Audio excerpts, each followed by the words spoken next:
Thermo-Hydro-Mechanical mockup test problem. The mockup consists of a horizontally placed cylindrical confining structure made of steel, two axial cylindrical electric heaters, and a clay barrier made of blocks of compacted bentonite, located between the confining structure and the heaters. The confining structure is a cylindrical steel body with a useful length of 6 meters and an inner diameter of 1.62 meters. The rotation system supplies granitic water under pressure to the periphery of the clay barrier. Once the mockup was flooded with pressurized water, it was left during some days to allow the closure of the joints between blocks. After this initial rotation, a constant water pressure was applied while heating power was input in such a way as to get a constant temperature of about 100 Celsius degrees at the control zone of the heaters.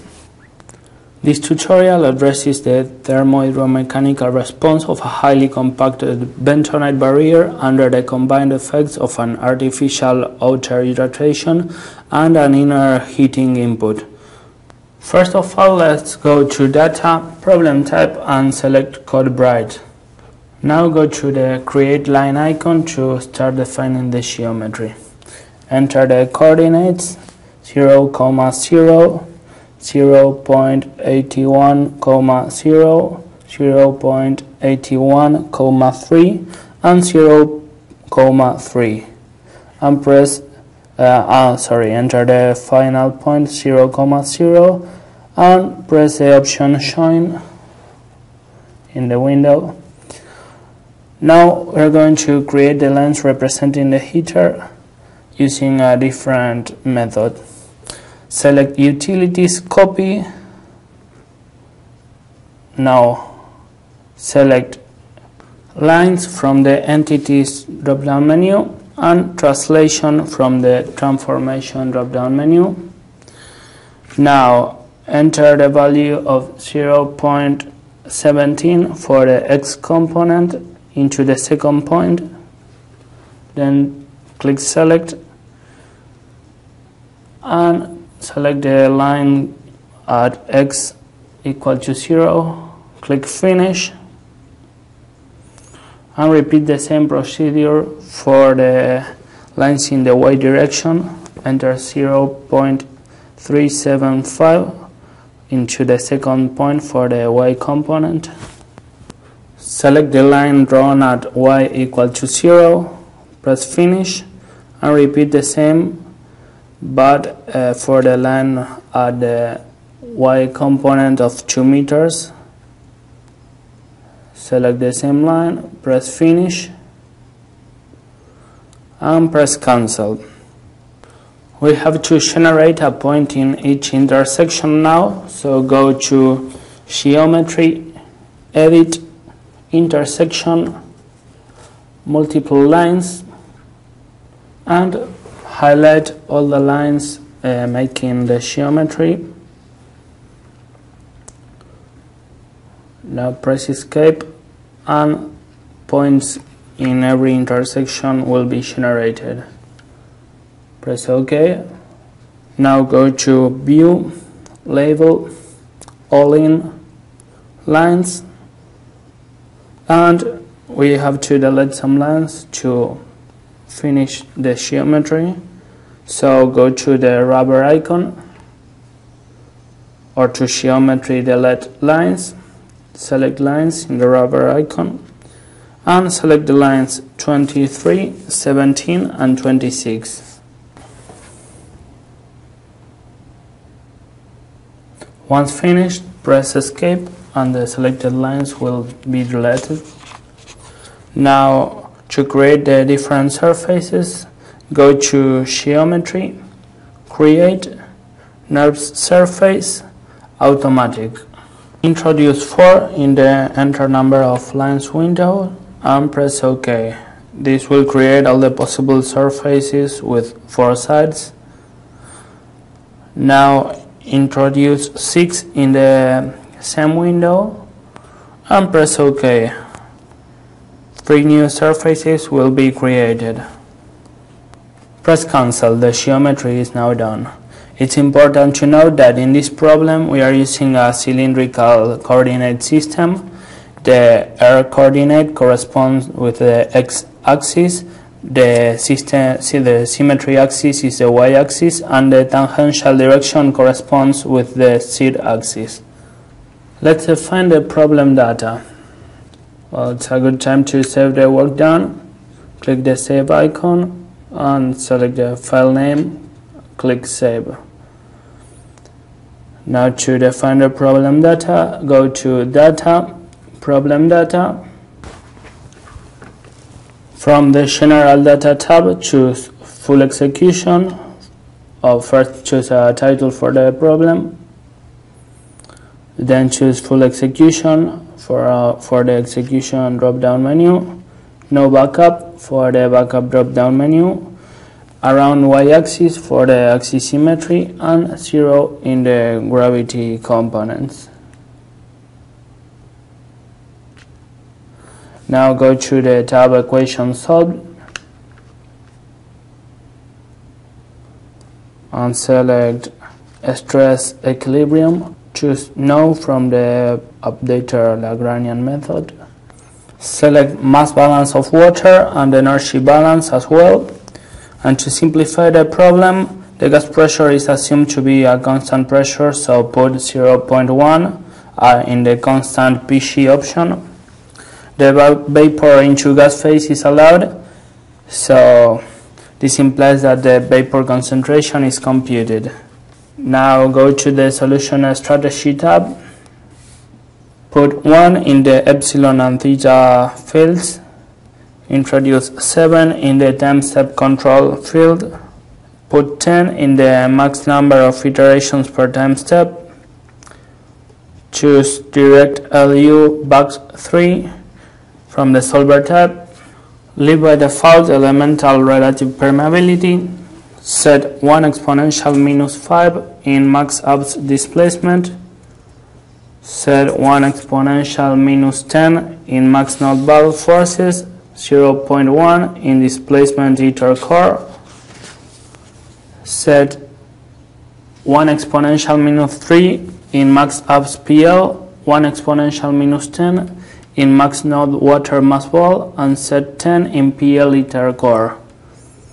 Set 1 exponential minus 3 for max abs temp, 1 exponential minus 10 for max node energy mass ball, and 0.1 for temp ether core. Use the default option in the conversions criterion drop down menu. And let's finally complete the output tab.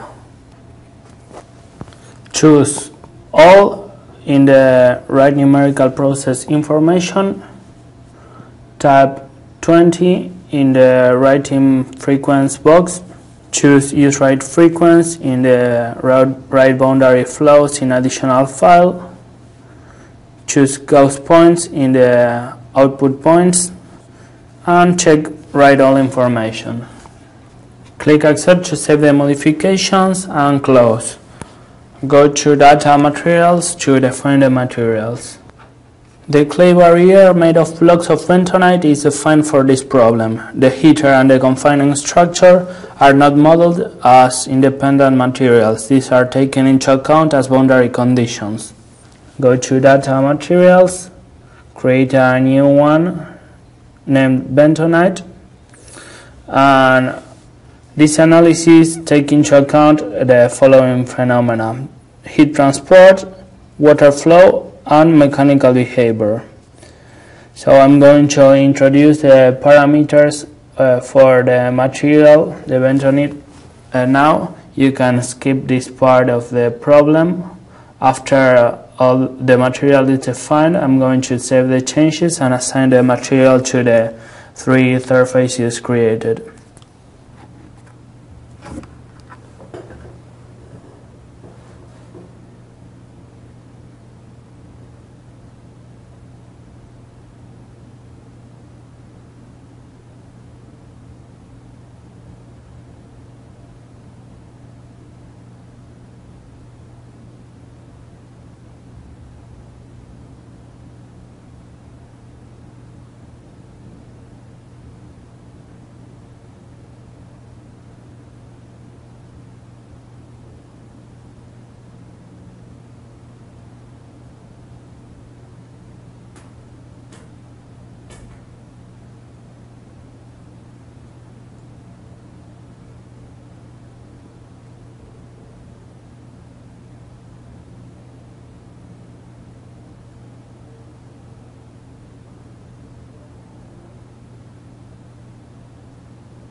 Now the material has been defined and assigned, let's define the conditions.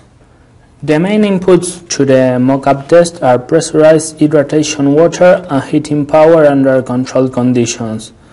This testing procedure involved an initial hydration phase in which the bentonite was flooded with pressurized water to allow the closure of the joints between bentonite blocks, and once the initial hydration phase was completed, the process of test hydration and heating at which the bentonite was subjected during the time of the test, about 3 years, was started.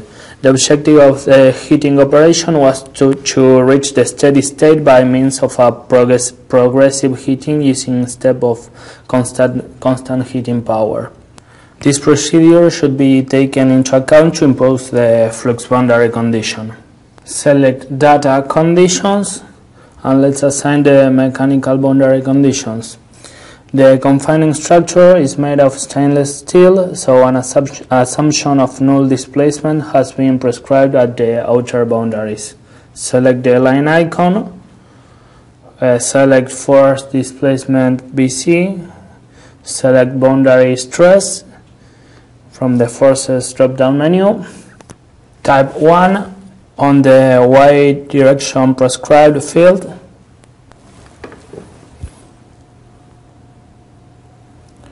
this is to restrict the vertical displacement. Click Assign and select lines 12 and 13. Click Finish. Now type 0 on the y direction prescribed and 1 on the x direction prescribed and assign it over the lines 10, 20 and 21. Once selected the 3 lines, click Finish. Now type 1 in the y direction prescribed and 0 in the x direction prescribed and assign this condition over the lines 8, 9 and also over the lines 18 and 24. Now click Finish and let's assign the last mechanical boundary conditions that are the restriction of the horizontal displacement. So type 1 in the x direction prescribed and 0 on the y direction prescribed and select lines 15, 22 and 27. Click Finish. Draw the conditions to see if you have assigned all. So every line has a boundary condition, every exterior line. Now click Finish and let's assign the hydraulic and thermal boundary conditions.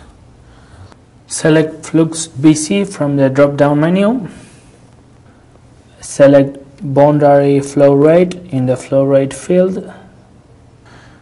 Taking into account that the suction of the bentonite is 105 MPa, megapascals, enter a value of minus 105 in the prescribed liquid pressure field and enter a value of plus 105.55 in prescribed liquid pressure increment to reach a final liquid pressure of 0.55. Now set a value of 1 exponential 5 in gamma for liquid and then enter a value of 20 in prescribed temperature. Here prescribed temperature in Celsius degrees, enter 20 and a value of 1 exponential 5 in the gamma for heat field. Assign this condition over the lines 10, 20 and 21. This condition is just relevant for the first time interval. For the other time intervals it must enter a final liquid pressure of 0.55 without setting the prescribed pressure increment. The heating operation should be started after the initial hydration phase we're going to introduce that in the second time interval, and we're going to introduce now the initial unknowns. Select the surface icon, choose initial unknowns from the drop-down menu, select constant in the pull-down button of distribution, it's already selected, and enter minus 105 in the PL field and 20 in the T Celsius degrees field. Assign this condition over the surface making up the bentonite. These are the three surfaces of the problem, and once assigned, click finish. Now select initial stress. Let's introduce initial stresses and select constant from the distribution drop-down menu, it's already selected, and set minus 0.11 in the X, Y and Z stress fields, and once again assign this condition over the surfaces making up the bentonite. These are the three surfaces making up the problem, the geometry. And let's introduce now the initial porosity. So select initial porosity from the drop-down menu, and the initial porosity for the bentonite is considered equal to 0.4. Enter this value, click assign, and once again select all the surfaces, click finish, and now select entities, all conditions, and a summary of the boundary conditions imposed on the test until now will appear. Once verified everything is okay, you can close the entities window and go to define the time intervals. The flux boundary conditions must be modified depending on the time interval. So go to data, interval data, preceding interval for the initial iteration must be set. This is the first time interval. This lets the closure of the gaps between the bentonite blocks due to the swelling of the bentonite.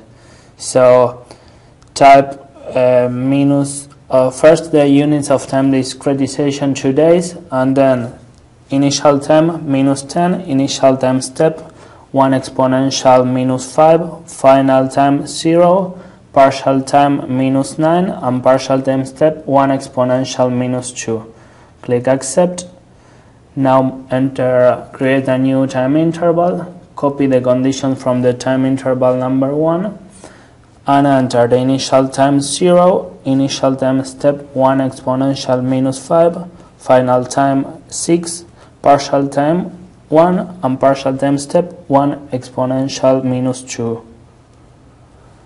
Now the heat condition at the heater boundaries needs to be imposed. So save the changes, clicking accept, and go to the other options icon, select conditions. Now select the line icon and choose Flux BC from the drop-down menu.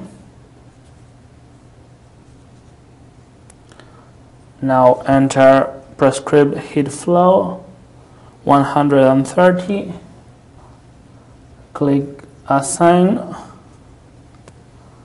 and select lines 24, 27 and 18, click finish, and also change the prescribed liquid pressure to 0.55. First erase the prescribed heat flow introduced before. Now enter a prescribed liquid pressure of 0.55 and a gamma for liquid of 1 exponential 5. Assign this condition over the lines 10, 20 and 21 and click finish. Now return to the time interval window using the other options icon, and let's create the next time interval. Click on the new icon, click yes to copy the conditions from this time interval, and introduce 6 in the initial time, 1 exponential minus 2 in the initial time step, 20 in the final time, 8 in the partial time, and 1 exponential minus 1 in the partial time step. Click accept, and let's modify the conditions. Go to the other options icon and select conditions. Select the line icon, Flux BC, and enter 260 in the prescribed heat flow. Now assign this condition over the lines 24, 27 and 18.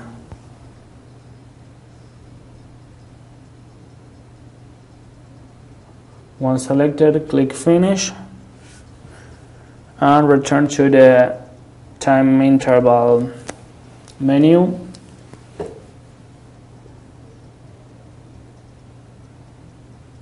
Let's proceed and create the next time interval. Click on the new icon, copy the conditions and enter 20 in the initial time field, 1 exponential minus 2 in the initial time step, 30 in the final time, 22 in the partial time, and 1 exponential minus 1 in the partial time step.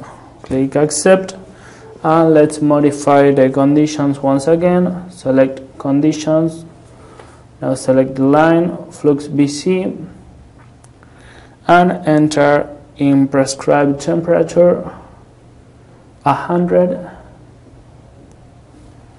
and in gamma for heat 1 exponential 8. Assign this condition over the lines 24, 27 and 18 once again. Click finish and return to the time interval window. Let's create the next time interval. Select the new icon, copy the condition from the fourth time interval and enter 30 in initial time, 0 in initial time step, 60 in final time, 0 in partial time and 1 in partial time step. Click accept, and let's create the last time interval. We don't need to modify conditions now, and enter 60 in initial time, 0 in initial time step, 2500 in final time, 0 in partial time and 5 in partial time step. Click accept,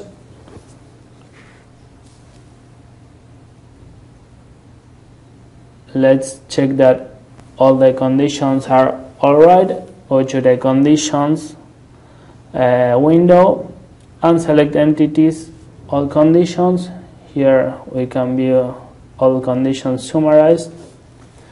Now close the window and let's generate the mesh. Go to mesh, structured, surface, assign number of cells, select the entire geometry. A window will appear, or press escape after selecting and enter 2. Press assign and select the entire geometry once again. Press escape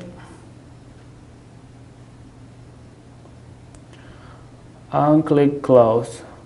Now select mesh, structured, lines, assign number of cells and enter 4 and select lines, or click assign and select lines 10 and 15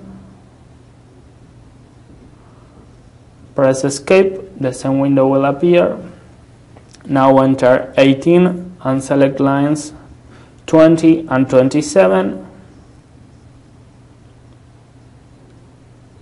Press escape, enter 12 and select lines 21 and 22.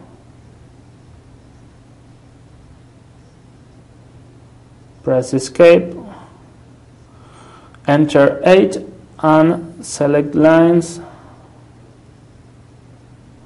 9, 19, 25 and 12. Press escape and now close the enter value window. Now let's generate the mesh. Go to mesh, generate mesh. Click OK.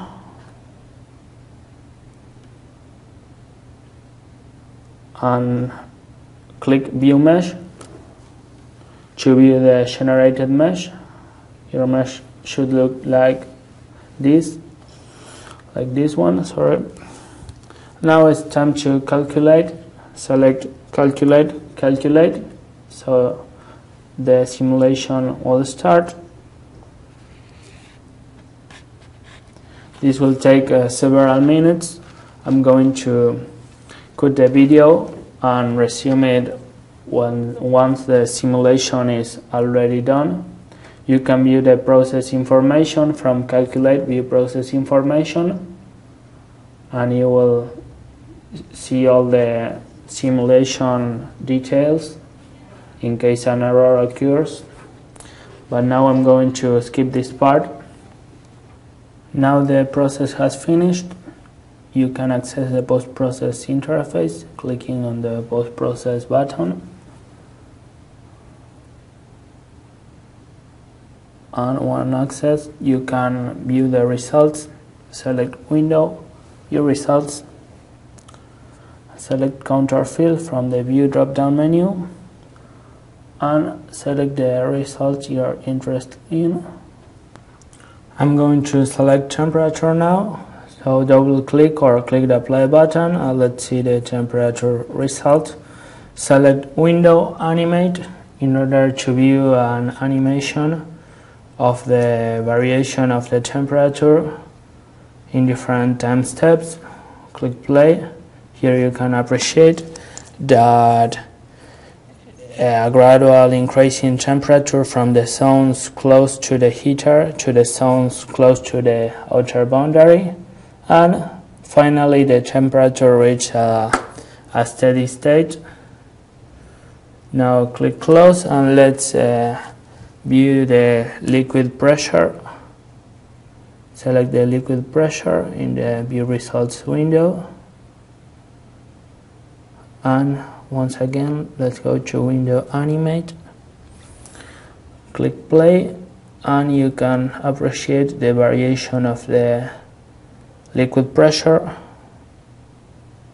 Here we can see that a gradual reduction in suction from zones close to the hydratation boundary to the zones close to the heater boundary.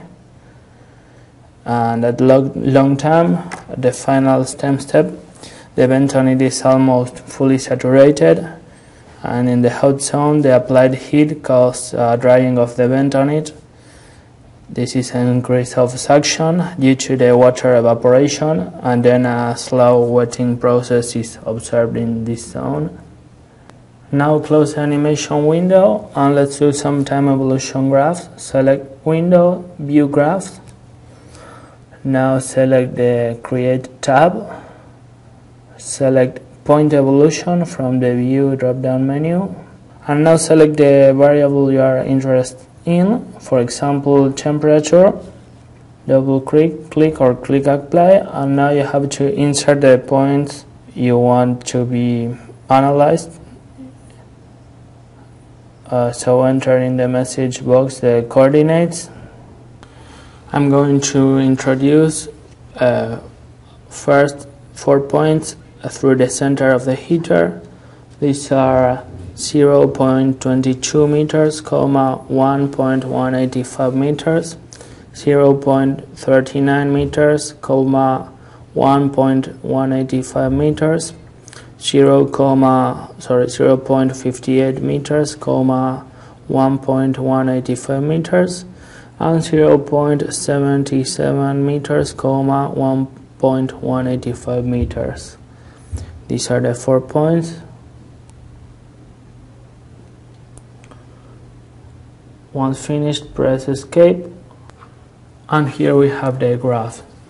It's hard to appreciate because of the scale of the graph, but if you pay attention, you can notice that before reaching a steady state, the temperature close to the heater is higher than the temperature of the points away from the heater. You can see in the vertical axis the temperature and in the horizontal axis the time. Now click the new icon. We're going to create a new graph for the temperature once again, a point evolution graph, but this time in a vertical plane close to the lateral boundary. So we're going to use the same 4 points, but close to the lateral boundary. This is a theta coordinate equal to 2.685 meters. This zone is not directly affected by heating, so the 4 points we're going to use are 0.22 meters, 2.685 meters, 0.39 meters, 2.685 meters, 0.58 meters, 2.685 meters, and 0.77 meters, 2.685 meters. The evolution of the temperature in a vertical plane close to the lateral boundary is very similar in the 4 points analyzed. Now let's create a new graph set for the degree of saturation. Go to the Create tab, select Point Evolution, it's already selected, and liquid saturation degree. Double click, enter the coordinates of the points. I'm going to use the same 4 points used for the temperature through the center of the heater. These are 0.22 meters, 0.39 meters, 0.58 meters, and 0.77 meters through the 1.185 meters, the center of the heater. We can observe that close to the heater, at the first point, the degree of saturation decreases first in a fast manner until time is around 200 as a consequence of heated front in advance, and thereafter a slow wetting process begins. This slow wetting corresponds to the arrival of water from the outer boundary. As the radius increases, the heated front has a minor influence and a gradual increase of the degree of saturation is observed. Now let's create a new graph set for the same point evolution graph, but this time close to the outer boundary, as we did with temperature. So enter the same 4 points used for temperature close to the lateral boundary. These are the same coordinates except for the z equal to 2.685. We can appreciate that close to the outer boundary there is a fast increase in the degree of saturation since the beginning.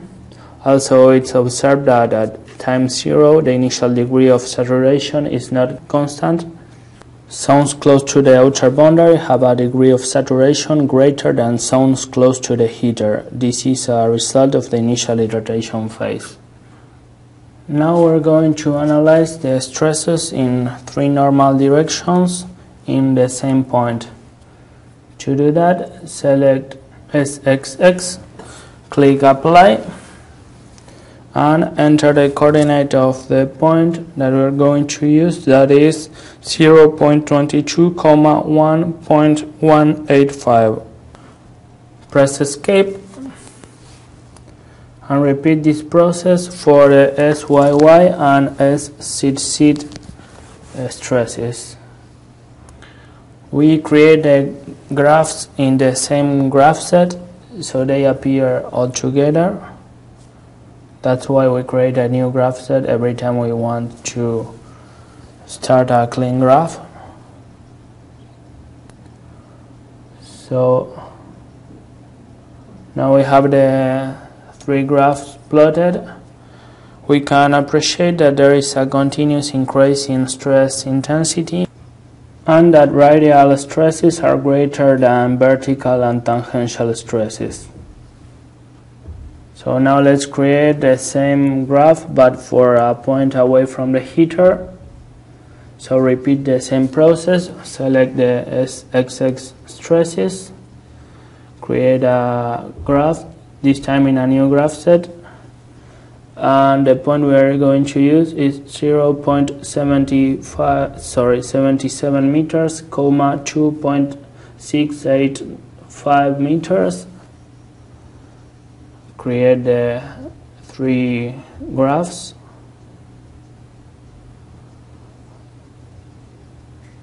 For the same point, this is a point away from the heater, and we can appreciate here that there is also a continuous increase in stress intensity. The magnitude of stresses is higher away from the heater than close to the heater, so these stresses are higher than the one from the previous graph. The tangential stresses are greater than the vertical and radial stresses, and the differences in stresses between the point close to the heater and the point away from the heater is due to the pore water pressure variation between both points. Now let's create a line graph to evaluate the evolution of porosity at different times through a transversal section. Select line graph from the view drop-down menu, select porosity, select the time step you are interested in. We're going to create the first one at the final time step. This is 2,500 days. Click apply and select the section in the graph area or enter 2 points in the message box to materialize the coordinates. You can also enter the first point and then select the second one in the graph area, as I am going to do.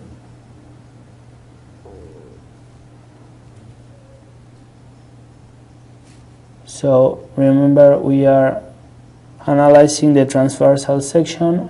This is CT equal to 1.185.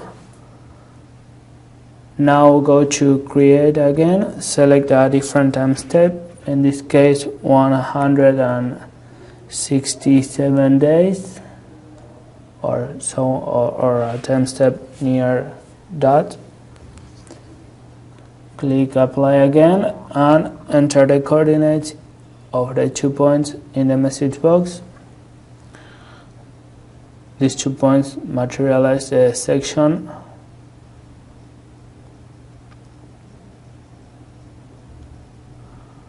Now the graph appears in the same graph set. Repeat the same process for different time steps. We are going to create 5 different graphs for the time steps of 0 days, 6 days, 20 days, 167 days, and 2,500 days.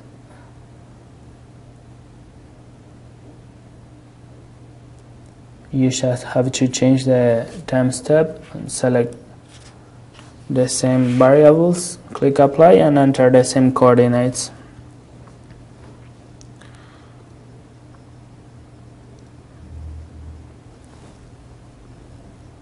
And we have here 4 graphs. Let's do the last one.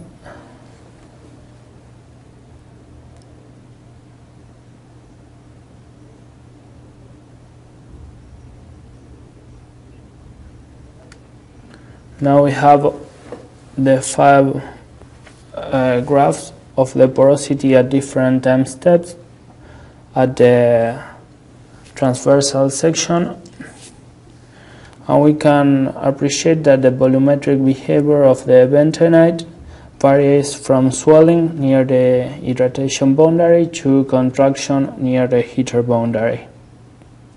This is the end of this tutorial. To exit the sheet, go to Files, Quit.